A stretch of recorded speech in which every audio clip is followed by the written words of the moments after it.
Sahabat kece, beredarnya foto pebulu tangkis ganda campuran Indonesia, Rehan Noval Kus Haryanto, dengan tubuh tidak proporsional, mendapat tanggapan dari dokter gizi pelatnas PBSI.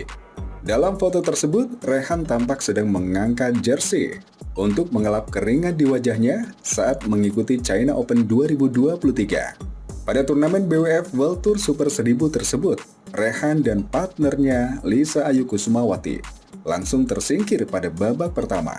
Namun hal itu mendapat kritikan, karena bagian perut Rehan dianggap kurang atletis untuk ukuran seorang atlet. Penampilan Rehan tersebut lalu dikaitkan dengan performa Lisa Ayu Kusumawati setelah meraih medali emas SEA Games 2023 Kamboja. Harus diakui, tipe badan seseorang itu berbeda-beda.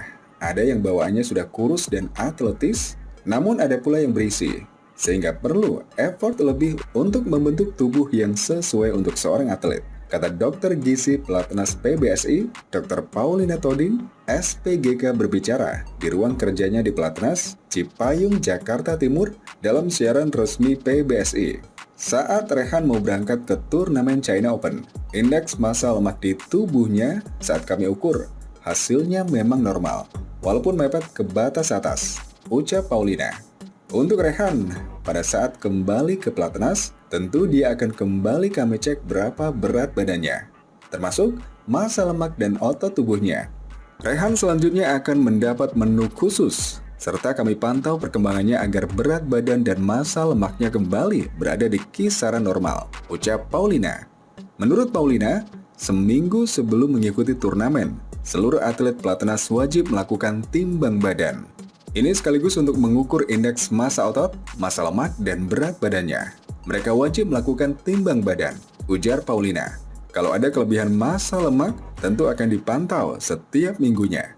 Setiap bulan juga ada tes timbang badan untuk mengukur berapa indeks massa lemak tubuhnya. Bahkan saat mau berangkat dan kembali mereka harus kembali timbang lagi. Kalau ada lemak berlebih, tentunya ada program khusus untuk si atlet bersangkutan. Menurut Paulina, ini merupakan standar massa lemak di dalam tubuh. Kalau kurang dari angka itu, biasanya akan ada perlakuan khusus, seperti menu tambahan dengan minum susu bagi atlet.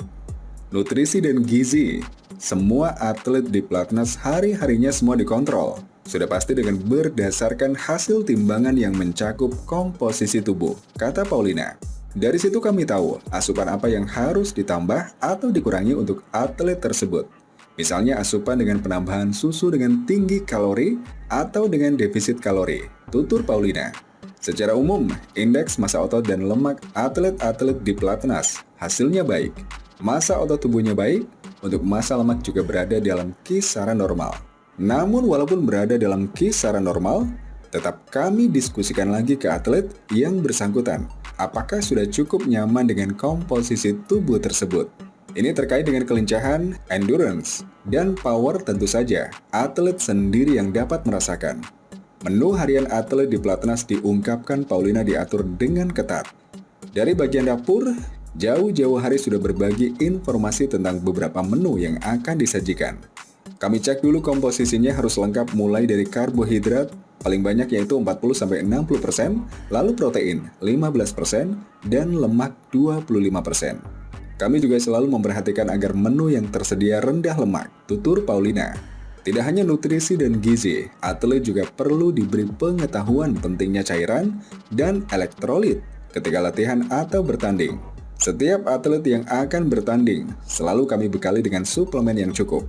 Paulina juga terus mengedukasi dan meminta kesadaran atlet, terutama saat mengikuti turnamen di luar negeri, untuk memperhatikan soal gizi dan nutrisinya, serta dalam memilih makanan yang baik. Kendala atlet saat bertanding di luar negeri adalah soal asupan makan banyak. Namun, tidak diimbangi dengan latihan yang berat, seperti yang mereka dapatkan sehari-hari di Pelatnas, ucap Paulina. Akibatnya seringkali sepulang dari pertandingan di luar negeri, berat badan atlet cenderung naik.